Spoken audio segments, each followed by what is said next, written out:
మళ్ళీ ఇక్కడికి ఎందుకు వచ్చావరా? మరి అదిగా వెళ్ళిపో. మావయ్య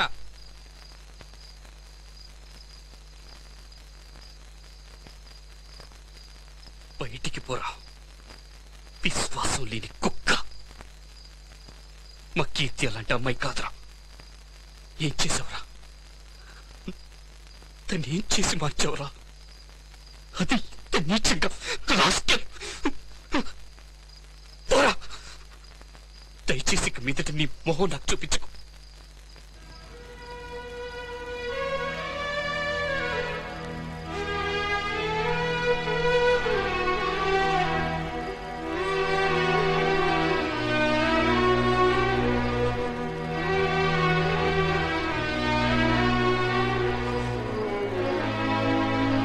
ఇప్పుడిప్పుడే నాకు కుటుంబం ఉందనుకున్నాను. అంతలోనే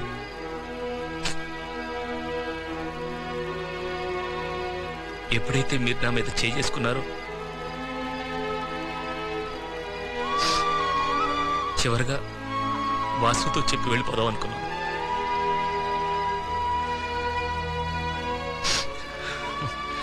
ఏదేదో మాట్లాడేసేవరా. ఇంత జరిగాక నేనేం చెప్తే మాత్రం ఏం నమ్ముతావు? కానీ ఒక్కటి మాత్రం చెప్తానురా, మీ అమ్మ ఎంత పవిత్రమైందని నువ్వు నమ్ముతావు అంతే పవిత్రరా కీర్తి కూడా. ఒక మగాడు నచ్చడమే తప్పైతే ఈ ప్రపంచంలో అమ్మాయిలు అందరూ తప్పు చేసిన వాళ్ళే అవుతారా. రే, నేనే లేచిపోదాం రా అని చెప్పినా కూడా ఆ అమ్మాయి రాదురా. తనకు మీ కుటుంబం మీద అంత ప్రేమ, అందుకు గర్వపడండి రా. అది వదిలేసి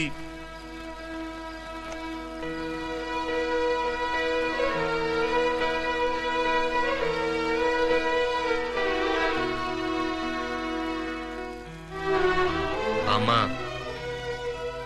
ఆరోగ్యం జాగ్రత్త.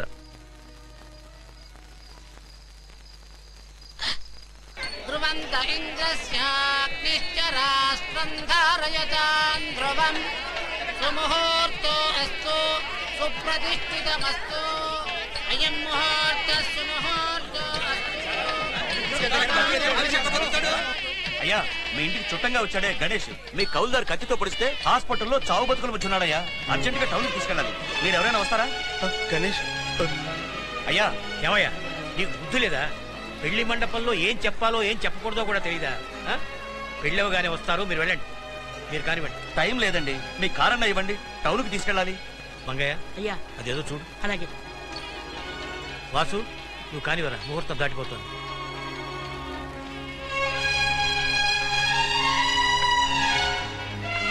శారదాంబ, పెళ్ళి అయిన తర్వాత వెళ్ళొచ్చని చెప్పాను కదా, వచ్చి కూర్చో.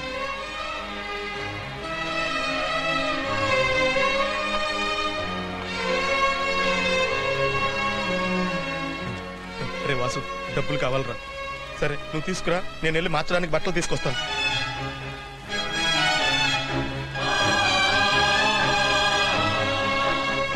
ఏంట్రా బాబు, నేనొస్తా నీతో పద. మనం ఎంత చెప్పినా నమ్మకపోతే ఎవరేం చేస్తారు? రా బాబు రా. రే,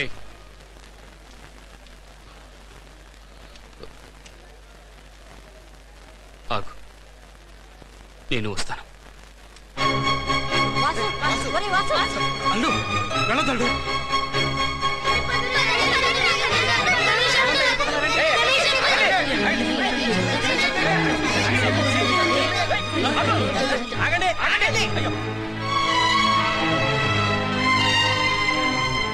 మమ్మల్ని క్షమించండి మావయ్య, మాకు అతని మీద కోపంగానే ఉంది.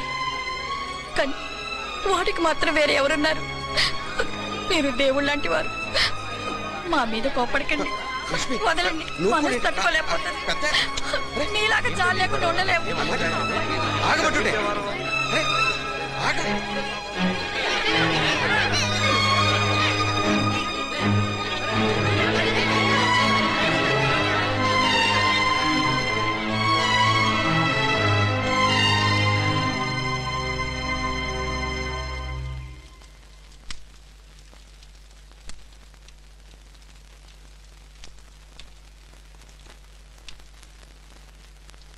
నువ్వు మాత్రం ఎందుకు కూర్చున్నావు? వీళ్ళందరికంటే కూడా అతను నీకే కదా. ఇక్కడ ఎవరూ ఊరికే నటించక్కర్లేదు. నువ్వు వెళ్ళొచ్చు. నేను వెళ్ళాలనుకుంటే ఎప్పుడో వెళ్ళిపోయేదాన్ని తాతయ్య. నువ్వు నన్ను అలా పెంచలేదు. నేను ఇక్కడ ఏడుస్తూ కూర్చున్నా అనుకున్నావా? నేను సంతోషంగానే ఉన్నాను. ఏదో అతను చాలా నచ్చి మన ఇంటికి వచ్చి మాట్లాడమని చెప్పాను. ఎప్పుడైతే మీకు నచ్చలేదో అప్పుడే మర్చిపోయాను. నేను ఇక్కడే కూర్చుంటాను తాతయ్య. వాళ్ళందరినీ తిరిగి రాని. నేను ఇక్కడికి వెళ్ళను. ఎవరినైనా కాస్త మంచినీళ్ళు ఇవ్వమని చెప్పవా? కళ్ళు తిరుగుతున్నాయి. మా సూచి తాళి కట్టేదాకా నేను ఇక్కడి నుంచి లేవను. నువ్వు కూడా ఎక్కడికన్నా వెళ్ళాలనుకుంటే వెళ్ళిరా.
రేపటి నుంచి నాకు హాలిస్ కావాలి.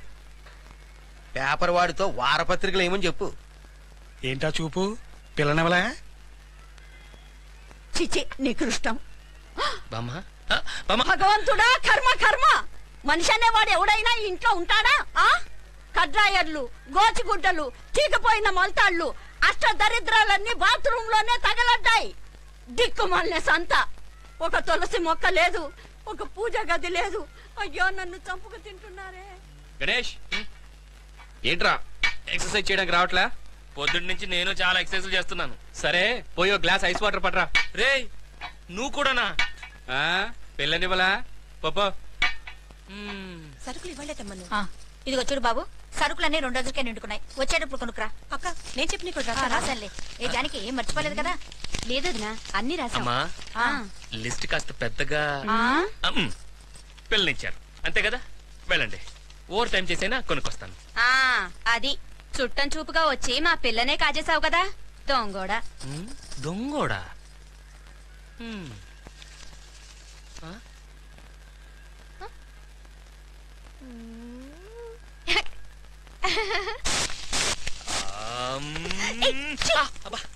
నేనేనే. నువ్వైతే ఏంటి? రాత్రి 3 దాకా మోహన్ చూడు. ఆఫీస్కి వెళ్ళి పని చూడు. ఒసే నిన్ను మొగుడినే ఆ తిట్లేంటే? మొగ్గుడా? ఏదో పోన్లే పాపం కదా అని పిల్లనిస్తే బాబా కోరుకుంటాం కూడా చాలు కదా కానీ వచ్చాడు. సారీ తమ్ముడు, ఈ టాయిలెట్స్ మాకు అలవాట్లేదు, అందుకే అలా బయటకు వెళ్ళి వస్తున్నాం.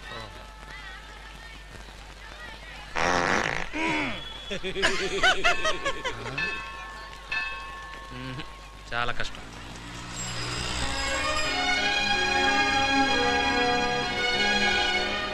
సార్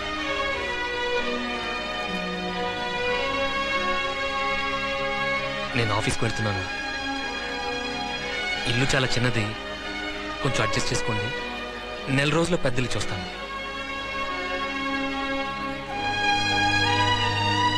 నాతో అసలు మాట్లాడరా?